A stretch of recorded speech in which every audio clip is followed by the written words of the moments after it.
नगरों के क्रम में अपने चल रहे थे, जैसे मानव अधिवास, और मानव अधिवास में भी विशेष करके नगरों के विभिन्न स्वरूप, different type of A town, different type of A town, यानी कि नगरों के विभिन्न स्वरूप। अपने जो मानव अधिवास के संदर्भ में अधिवास भूगोल में जो अर्बनाइजेशन है, जो इससे पहले अपन ने जो भारतीय जनगणना के अनुसार जो जनगणना नगर जिसको बोलते हैं, और जिसको भारतीय जनगणना के अनुसार जो नगर की श्रेणी में यदि नगरों की विभिन्न श्रेणियों के संदर्भ में इससे पहले अपन ने ज्ञात किया था कि 6 श्रेणियों में नगरों को विभाजित किया गया है, जिसमें प्रथम श्रेणी अर्थात जो प्रथम श्रेणी के नगर हैं वो 1 लाख से या 1 लाख या इससे अधिक जिसकी जनसंख्या होती है, 1 लाख या इससे अधिक जनसंख्या, 1 लाख प्लस में जिसकी जनसंख्या होती है, या तो 1 लाख या 1 लाख से अधिक जनसंख्या, उसको प्रथम श्रेणी के नगर कहा जाता है। अपन ने इससे पहले जो जानकारी ली थी नगरों के बारे में अधिवास भूगोल में, विशेष करके जो अर्बनाइजेशन, जो नगरीकरण की प्रवृत्तियों को समझने से पहले 6 श्रेणियों को समझना अति आवश्यक है। तो नगरों की जो विभिन्न श्रेणियां हैं, जो नगरों की जिसके भारत के संदर्भ में भी कुछ अपने इसमें मानव अधिवास में जिसको कहते हैं अपने, तो भारत में भी अधिवासों का जो प्रारूप है वो विशेष करके नगरों की विभिन्न श्रेणियों के संदर्भ में पहले देखा जाता है। तो प्रथम श्रेणी के नगर किसको माना है? 1 लाख या इससे अधिक जनसंख्या वाले नगर को प्रथम श्रेणी के नगरों की श्रेणी में माना गया है। उसके बाद में आता है द्वितीय श्रेणी। द्वितीय श्रेणी में, यानी कि द्वितीय श्रेणी में 50,000 से लेकर के 99,999, यानी कि प्रथम श्रेणी,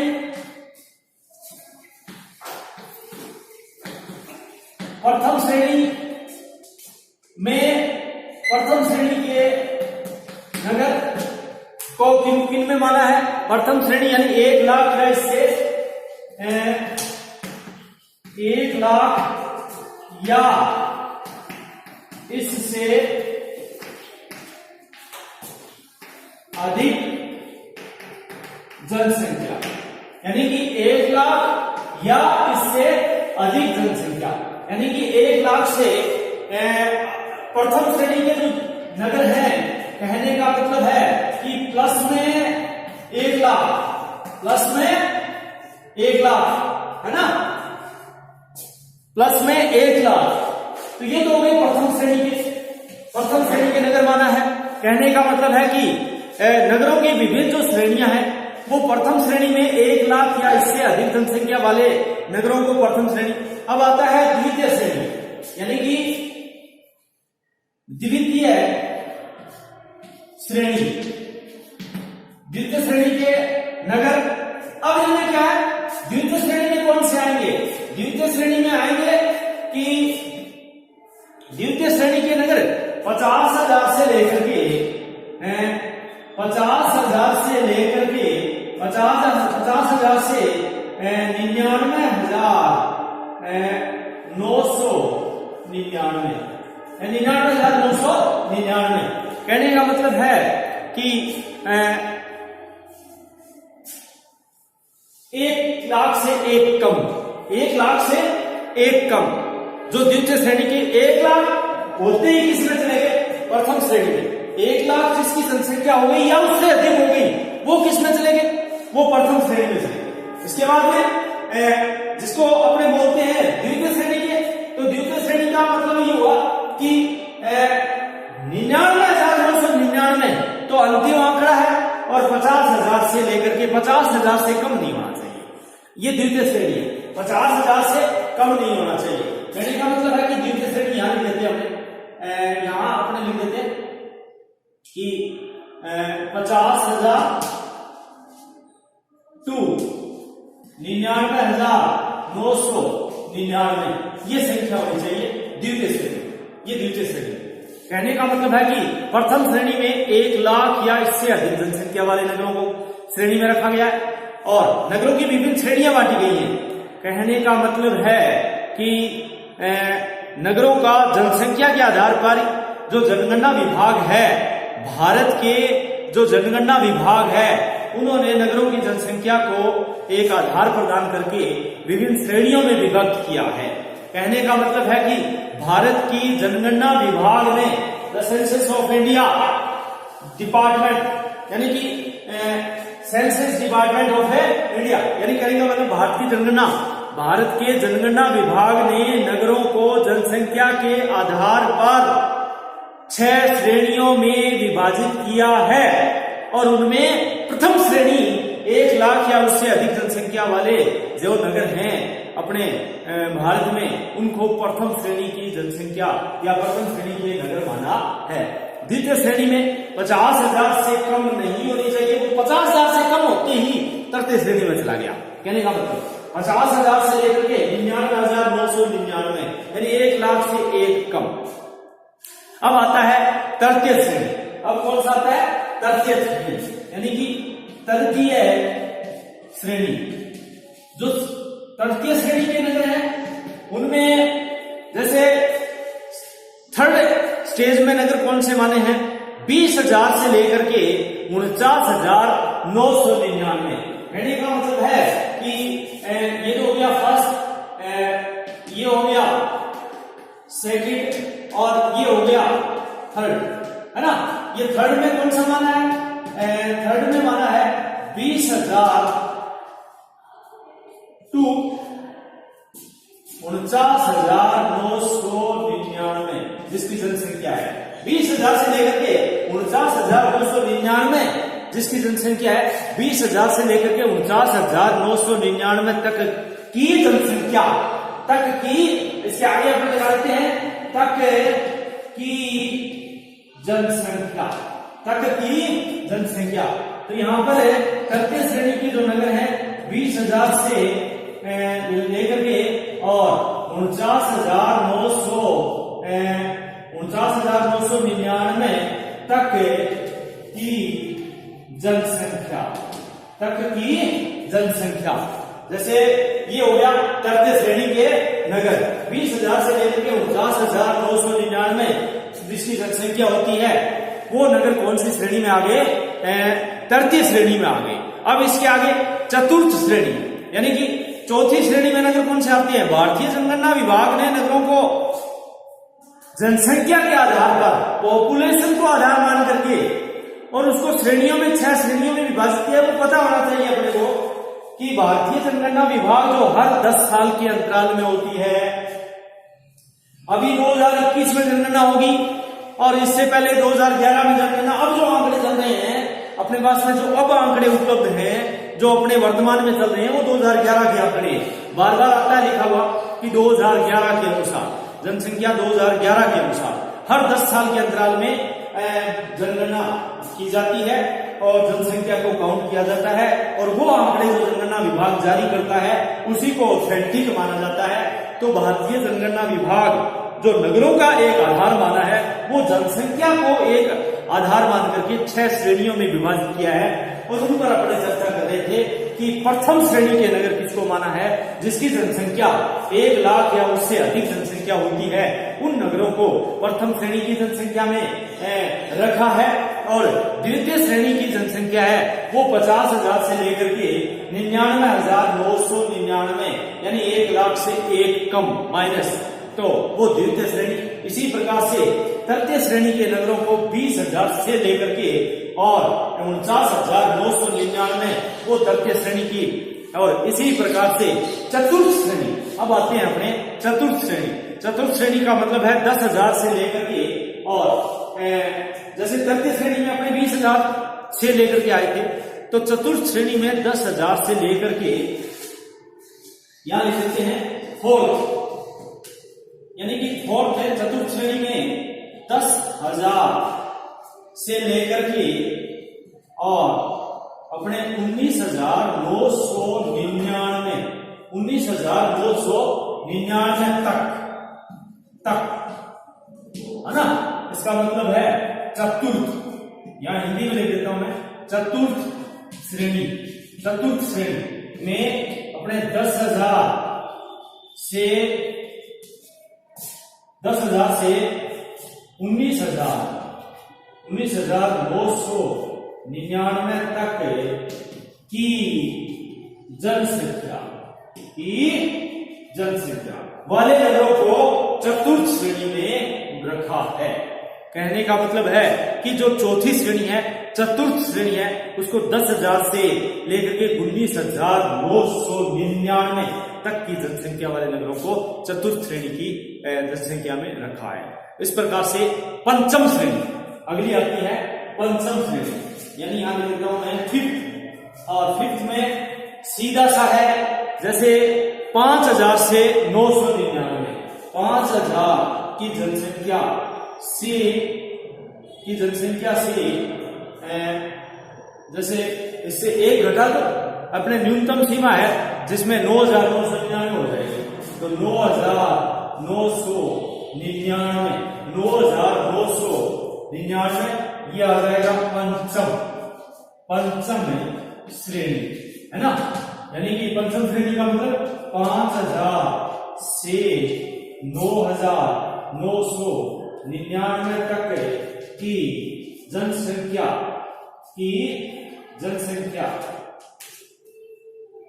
को पंचम श्रेणी में रखा गया है। इस प्रकार से जो लास्ट जो आती है षष्ठम श्रेणी, छठी श्रेणी, यानी कि लास्ट जो नगरों की श्रेणी है वो छठी। षष्ठम श्रेणी में जो सीधा सा है 6 श्रेणियों में विभाजित किया है, तो सिक्स्थ में 5,000 से कम जनसंख्या, है ना। ये अपना जिसको षष्ठम बोलते हैं, षष्ठम, है ना, षष्ठम श्रेणी बराबर है 5,000 से कम जनसंख्या।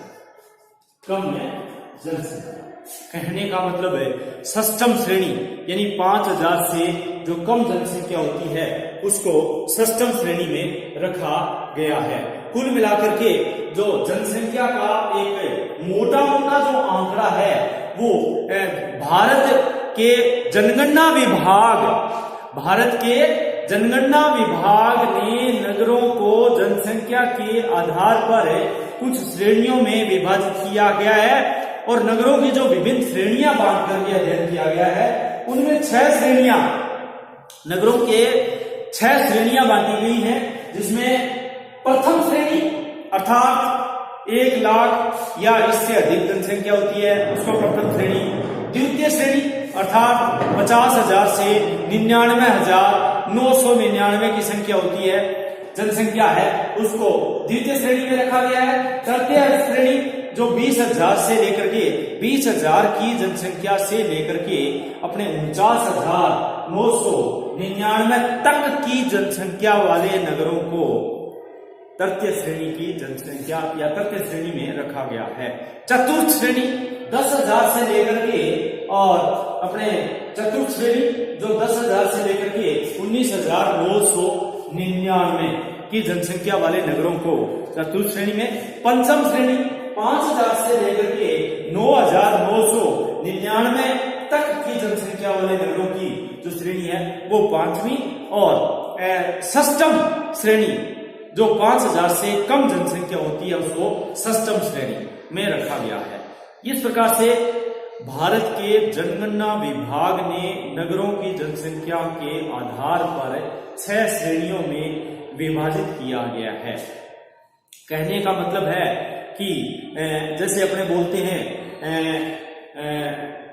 जिसे अपने किसी को यदि कहें कि महानगर, जिसका अंग्रेजी नाम है मेट्रोपोलिटिस किसको कहेंगे, यानी मेट्रोपोलिटिस किसको कहेंगे जिसमें लगभग 10 लाख या उससे अधिक जनसंख्या होती है, 10 लाख या उससे अधिक जनसंख्या होती है, उसको मेट्रो सिटी बोलते हैं, मेट्रोपोलिटिस सिटी, यानी कि 10 लाख या उससे अधिक जनसंख्या वाले शहर को अपने मेट्रोपोलिटिस सिटी कहेंगे, यानी कि उसको महानगर की श्रेणी में, महानगर भारतीय जनगणना विभाग ने या जिसको अपने महानगर कहते हैं, जैसे भारत में 4 महानगर है, दिल्ली, मुंबई, कोलकाता और चेन्नई। दिल्ली, मुंबई, कोलकाता और चेन्नई, अर्थात इसकी जनसंख्या कितनी है? 10 लाख से 10 लाख है या उससे अधिक है, 10 लाख है या उससे अधिक है, तो उसको अपने मेट्रोपॉलिटन सिटी कहते हैं। मेट्रोपॉलिटन सिटी जिसका मतलब हुआ कि जिसको महानगर की श्रेणी में रखा गया है। अपने भारत में 4 महानगर हैं और अभी और भी शामिल हो रहे हैं, जिसमें पहले थे 4 तो, और अब 10 लाख या उससे अधिक जनसंख्या वाले जितने भी नगर हैं वो महानगर की श्रेणी में आ गए। इस प्रकार से नगरों के विभिन्न श्रेणियां बांट करके भारतीय जनगणना विभाग ने इसको कुछ एक पैमाना देकर के एक नगरीय स्वरूप का प्रदान किया है। अब आता है नगरों के विभिन्न स्वरूप, जिसको different type of A town बोलते हैं। Different type of A towns, different type of a different types of A towns, कहने का मतलब कि नगरों के विभिन्न स्वरूप। नगरीय बस्तियों में जनसंख्या एवं ग्रहों की संख्या, घर होते हैं नगरीय बस्तियों में, पॉपुलेशन एंड हाउसेस की संख्या तथा उनके डेंसिटी अर्थात उनके घनत्व के आधार पर, कहने का मतलब है कि नगरीय बस्तियों में जनसंख्या एवं ग्रहों की जनसंख्या तथा उनके घनत्व के आधार में इन्हें कुछ भागों में बांट करके और नगरों के विभिन्न स्वरूप यानी टाइप्स ऑफ टाउन जिसको बोलते हैं, टाइप्स ऑफ टाउन्स, उनको नाम दिया गया है। जैसे अनुमार्गी बस्ती, अनुमार्गी बस्ती, कहने का मतलब है कि अनुमार्गी बस्ती किसे कहेंगे, यानी कि किसी यातायात मार्ग के दोनों ओर, एक यातायात मार्ग है और उनके दोनों ओर, उनके किसी यातायात मार्ग के दोनों ओर किसी स्थान विशेष में मनुष्य के जो सामान या उपयोग की वस्तुओं को, उपयोग की जो वस्तुएं होती है मनुष्य के, जो सामान मनुष्य के उपयोग योग्य हो, वो सामान और वो वस्तुएं और उन वस्तुओं की दुकानें, चाय कॉफी की दुकानें, भोजन की सुविधा, परिवहन साधनों हेतु रेल, जिसमें सड़क मार्ग होता है, रेल मार्ग होता है, और उनके लिए पेट्रोल पंप यानी कि परिवहन के साधनों हेतु तेल, पेट्रोल की सुविधा, जो आवासीय बस्तियों युक्त अधिवासों को अनुमार्गी बस्ती कहते हैं। नगरों के विभिन्न स्वरूप, और नगरों के विभिन्न स्वरूप में पहला जो स्वरूप आता है, अब नगरों के विभिन्न स्वरूपों को जैसे नगरीय बस्तियों में जनसंख्या एवं ग्रामों की जनसंख्या और उनके घनत्व के आधार पर विभिन्न प्रकार के स्वरूप, विभिन्न प्रकार के टाइप्स होते हैं। जैसे अनुमार्गी बस्ती किसको कहेंगे? अनुमार्गी बस्ती यानी कहने का मतलब है जिसको अपने रोड साइड सेटलमेंट बोलते हैं।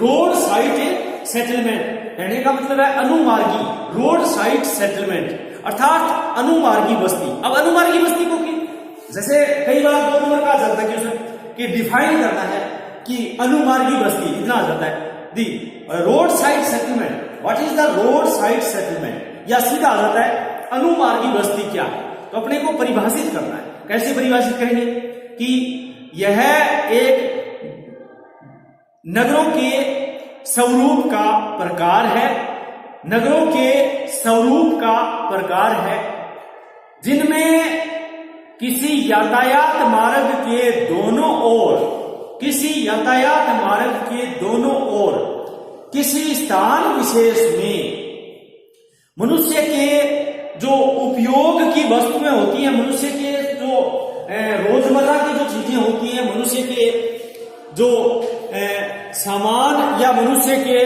जो सामान उपयोग की जो वस्तुओं की दुकानें होती हैं, उसमें चाय कॉफी की दुकानें, भोजन की सुविधा, परिवहन साधनों हेतु तेल पेट्रोल की सुविधा जो पाई जाती है, जो सुविधा जिसको बोलते हैं अपने कुछ आवासीय बस्तियां युक्त होती हैं, कुछ आवासीय ये सुविधा तो होती है, और कुछ आवासीय बस्तियों युक्त अधिवासों को अनुमार्गी बस्ती कहा जाता है। इसके बाद में जो दूसरा इसका स्वरूप आता है नगरों के विभिन्न स्वरूप का, उसमें नगरीय पूर्वा, यानी जिसको अर्बन हेमलेट बोलते हैं, पूर्वा को हेमलेट कहा जाता है, यानी कि अर्बन हेमलेट, अर्थात हिंदी में इसको कहते हैं नगरीय पूर्वा और अंग्रेजी में कहते हैं अर्बन हेमलेट। यानी कि नगरीय पूर्वा क्या है, अर्बन हेमलेट क्या है, डिफाइन करना है। तो ये भी एक नगरों का स्वरूप है, और इन स्वरूप में इसी क्रम में नगरीय पूर्वा को यदि अपने डिफाइन करें तो नगरीय पूर्वा क्या है, यानी नगरीय पूर्वा, इसे नगरीय पल्ली भी कहा जाता है। थोड़ा गौर कीजिएगा, नगरीय पल्ली अर्थात पूर्वा, नगरीय पूर्वा को अपने पल्ली यानी अर्थात है पूर्वा, पूर्वा हेमलेट, यानी पल्ली, पूर्वा, हेमलेट ये नाम है। कहने का मतलब यह है कि पूर्वा हिंदी का शब्द है और हेमलेट एक इंग्लिश का शब्द है, और इसको नगरीय पल्ली भी कहा जाता है। नगरीय पल्ली है क्या, इसमें सामान्यतः 20 से 150 तक की एक संख्या होती है। 20 से 150 तक की संख्या के लोग रहते हैं। सामान्यतः उपयोग की वस्तुओं की दुकानें तथा अन्य बस्तियां इसमें पाई जाती हैं, और जो संयुक्त राज्य अमेरिका है उनमें 150 की जो संख्या वाले ही नगर का 150 जो 150 की संख्या है, 150 जो यूएसए में क्या है 150 की संख्या को ही नगर का आधार माना जाता है। तो इसको अमेरिका में, यूएसए में नगरीय पूर्वा या हेमलेट कहा जाता है, और भारत में अपने नगरीय पल्ली कहा जाता है। अब आता है नंबर 3 पर विभिन्न स्वरूपों, नगरों के विभिन्न स्वरूपों में नंबर 3 पर आता है अर्बन विलेज अर्थात नगरीय गांव। अब ये नगरीय गांव क्या है, अर्बन विलेज क्या है?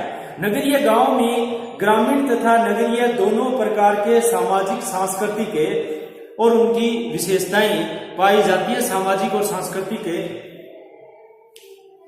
जो वातावरण की है वो विशेषताएं पाई जाती हैं। कहने का मतलब है नगरीय गांव में ग्रामीण तथा नगरीय दोनों प्रकार की सामाजिक सांस्कृतिक वातावरण की विशेषताएं पाई जाती हैं। इसमें अधिकांश जनसंख्या गैर कृषिगत क्रियाकलापों में, गैर कृषिगत अर्थात द्वितीय, तृतीय, चतुर्थ यानी कि प्रथम व्यवसाय को छोड़ करके गैर कृषिगत कार्य क्या होते हैं, जिसमें कृषिगत कार्य में प्राथमिक आती है, और इसमें द्वितीय, तृतीय, इसमें सेवाएं, उद्योग, ये सारी सेवाएं, सर्विस सेक्टर है, अपने इंडस्ट्रियल है, जितने भी मध्यस्थता का काम है, उद्योग छोटे हो चाहे बड़े हो, कुटीर उद्योग, लघु उद्योग, ये सारी इसमें शामिल है। कहने का मतलब है कि नगरीय अर्बन विलेज इसको कहेंगे, जो नगरीय गांव हिंदी में शब्द है। नगरीय गांव का अर्थात ग्रामीण तथा नगरीय दोनों प्रकार के सामाजिक सांस्कृतिक वातावरण की विशेषताएं पाई जाती हैं, और इसमें अधिकांश जनसंख्या गैर कृषि क्रियाकलापों में संलग्न होती है। अतः इसे ग्रामीण नगर एक अर्बन विलेज की संज्ञा दी गई है। ग्रामीण विलेज कहा जाता है, जिसमें 150 से लेकर के 150 से लेकर के 500 तक की जनसंख्या पाई जाती है। यानी 150 से लेकर के और 500 की जनसंख्या जो है उसको अर्बन विलेज कहते हैं। कोई छोटा प्रशासनिक कार्यालय भी एक पाया जाता है। संयुक्त राज्य अमेरिका में अधिकतर इसी श्रेणी में नगरीय गांव पाए जाते हैं। यूएसए में 150 से लेकर के 500 वाली जनसंख्या वाले ऐसे अर्बन विलेज या नगरीय गांव पाए जाते हैं ज्यादातर। इसके बाद में इसी क्रम में चौथा आता है टाउन। अपन नगरों के विभिन्न स्वरूप कर रहे हैं, जिसमें अनुमार्गी बस्ती डिफाइन की। फिर नंबर 2 पर नगरीय गांव, जिसको नगरीय पूर्वा, ये जिसको पल्ली कहते हैं, हेमलेट कहते हैं, अर्बन जिसको हेमलेट बोलते हैं, नगरीय पूर्वा या नगरीय पल्ली कहा जाता है, फिर नगरीय गांव, अर्बन विलेज, जिसमें 150 से 500, अमेरिका में ज्यादातर गांव ऐसे ही पाए जाते हैं, और गैर कृषिगत कार्य में, और तो इसी क्रम में चौथा आता है टाउन, कस्बा। अब ये कस्बा क्या होता है? टाउन, जिस नगर विशेष में मनुष्यों की संख्या 500 से लेकर के 50,000 तक, क्या बात है, यानी कि 500 से लेकर के एक न्यूनतम संख्या 500 और अधिकतम संख्या 50,000, यानी कि 50,000 अर्थात आंकड़ा यहाँ आ गया है। जो द्वितीय श्रेणी प्रवेश करते हैं, द्वितीय श्रेणी के नगर जो क्राइटेरिया था 50,000, वो द्वितीय श्रेणी में आ गया है, तो उसको टाउन कहा जाता है। जिस नगर विशेष में मनुष्यों की संख्या 5,000 से लेकर के 50,000 तक पाई जाती है, उस कस्बे को टाउन या नगर, जिसको बोलते हैं अपने, कस्बा कहा जाता है। 50,000 की जनसंख्या रखने वाले कस्बे को एक चरम, यानी कि जो अपने क्लाइमेक्स टाउन बोलते हैं, चरम कस्बा बोलते हैं, यानी वो कस्बे का, एक नगर का अंतिम चरण होता है कस्बे का, और उसके बाद में सिटी में प्रवेश कर जाते हैं। यानी कि कस्बा टाउन के बाद में सीधा, कस्बा के बाद में सीधा सिटी आता है। सिटी का मतलब क्या होता है? नगर। अब नगर क्या है? सीधी सीधी परिभाषा है, जिसमें द्वितीय तृतीय क्रियाकलाप अधिक होते हैं, यानी कि उद्योग धंधे और सर्विस सेक्टर ज्यादा होते हैं। कहने का मतलब है कि उसके बाद में सीधा नगर आता है, और नगर पांचवा जो स्वरूप है नगर का, पांचवा, नगरों के विभिन्न स्वरूप में पांचवा जो प्रकार है वो नगर है, सिटी, शहर जिसको बोलते हैं। अब ये नगर को यदि डिफाइन करें, कई बार आता है एग्जाम में डिफाइन करना, 2 नंबर का काम आ जाता है, what is the city, what is the city, यानी नगर क्या है। 2 लाइन का अर्थ है, जिसमें द्वितीय तृतीय क्रियाकलाप हो, उद्योग धंधे हो, और एक सर्विस सेक्टर हो, यानी प्राथमिक व्यवसाय को छोड़ करके, गैर प्राथमिक कार्यों को छोड़ करके, गैर प्राथमिक कार्य होते हैं, उसमें क्या होता है? गैर प्राथमिक कार्यों में जैसे कृषि के अलावा अकृषिगत कार्य, उद्योग धंधे, वो सारे हो, उसमें सभी नगर में शामिल होते हैं। द्वितीय एवं तृतीय क्रियाकलाप अधिक होते हैं, तथा यह पूर्ण रूप में विकसित नगरीय एक समूह होता है, और नगर में कुल जनसंख्या जो 50,000 से अधिक पाई जाती है और प्रशासनिक कार्य में भी पाए जाते हैं, उसको नगर कहा जाता है। उसके बाद में क्या आता है? उसके बाद में छठा जो स्वरूप है, मेन, जो मेट्रोपॉलिटन अर्थात महानगर, जो हम चर्चा कर रहे थे, महानगर। महानगर में 10 लाख से अधिक जनसंख्या पाई जाती है। किसी राज्य विशेष की या किसी प्रदेश की विशेष, जो यहाँ की प्रादेशिक राजधानी के रूप में एक पाई जाती है, राजधानी में होती है, और व्यापार तथा वाणिज्य की दृष्टि से जो संपन्न होता है, और कोई बड़ी एक व्यापारिक प्रतिष्ठान या मंडी भी पाई जाती है। इसके बाद में एक आता है 7वीं स्टेप, सनन नगर, कॉन्जुगेशन। यह शब्द एक पैट्रिक गिड्स ने दिया था। सनन नगर विभिन्न नगरीय बस्तियों के बाहरी विस्तार के परिणाम स्वरूप कई जो नगरों के आपस में मिल जाने से एक विस्तृत नगरीय क्षेत्र को सनन नगर कहते हैं। सामान्यतः सनन नगर को सतत नगरीयकरण, यानी कि कंटिन्यू अर्बनाइजेशन भी कहा जाता है, और भारत में सनन नगर दिल्ली, कोलकाता तथा मुंबई के निकट मिलते हैं। इसके बाद में एक लास्ट स्टेज आती है मेगालोपोलिस। मेगालोपोलिस अर्थात जिस नगरों की जनसंख्या 50 लाख या उससे अधिक होती है, उसे बड़े क्षेत्र में फैले होते हैं, अंतिम स्टेज होती है, और उन्हें मेगालोपोलिस कहा जाता है। सर्वप्रथम 1957 में जीन गोटमैन ने संयुक्त राज्य अमेरिका के पूर्वी समुद्र तटीय क्षेत्र में स्थित जो स्थान है बोस्टन से वाशिंगटन के मध्य वाला 1000 किलोमीटर की लंबाई में फैले विस्तृत नगरीय क्षेत्र के लिए मेगालोपोलिस शब्द का प्रयोग किया था। और इसके बाद में लुई ममफोर्ड ने जिन नगरों की जनसंख्या 50 लाख से अधिक थी, उसे मेगालोपोलिस कहा था। अतः मेगालोपोलिस नगर का चरम जो अंतिम स्वरूप होता है, चरम एक विस्तृत रूप होता है, और जिसमें सघन जनसंख्या बहुत बड़े विस्तृत क्षेत्र में रहती है। आज इतना ही, धन्यवाद।